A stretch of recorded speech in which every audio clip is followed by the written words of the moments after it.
Kwizera Emeline n'itsinda ry'abantu 8 bari barakoranye itsinda rya WhatsApp ryitwa Rich Gang bakurikiranwe n'urwego rw'ubugenzacyaha RIB aho barindwi muri bo bafunzwe nyuma yuko bagize uruhare mu gufata no gusakaza amashusho abagaragaza bakora imibonano mpuzabitsina. Iryo tsinda ririmo abakobwa 6 n'abahungu 3. Abafunzwe batawe muri yombi ku 17 Mutarama 2025.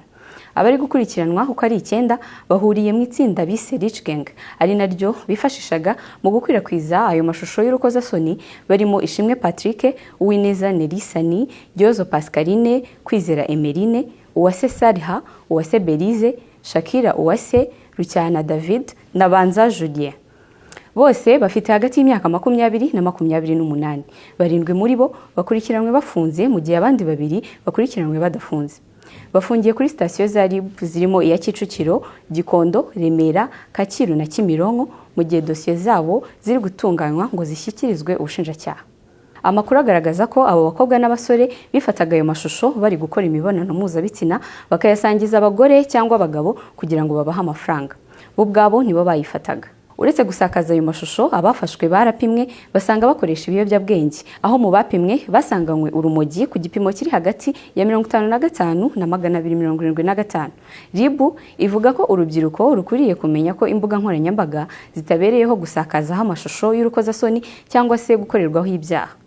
Abaregwa bakurikiranweho icyaha cyo gukora ibiterasoni mu ruhame aho gihamijwe n'urukiko ahanishwe igifungo kitari munsi y'amezi 6 ariko kitarenze imyaka 2. Icyo gushyira ahagaragara amashusho yerekeranye n'imikoreshereze y'ibitsina hakoreshejwe mudasobwa cyangwa urusobe rwa mudasobwa uwo gihamye ahanishwa igifungo kitari munsi y'imyaka 3 ariko kitarenze imyaka 5 n'ihazabu y'amafaranga y'u Rwanda atari munsi ya miliyoni 1 ariko atarenze miliyoni 3 z'amafaranga y'u Rwanda. Icyaha cyo gukora ibikorwa byerekeranye n'ibiyobyabwenge cyangwa urusobe rw'imiti ugihamijwe n'urukiko ahanishwa igifungo kitari munsi y'umwaka 1 ariko kitarenze imyaka 2 cyangwa imirimo y'inyungu rusange. Ikindi cyaha bakurikiranweho ni cyo kumviriza ibiganiro, gufata amashusho cyangwa kubitangaza. Ugihamijwe n'urukiko ahanishwa igifungo kitari munsi y'amezi 6 ariko kitarenze umwaka 1. Icyaha cya nyuma bakurikiranweho ni cyo gutangaza amakuru y'urukozasoni hakoreshejwe uburyo bw'ikoranabuhanga.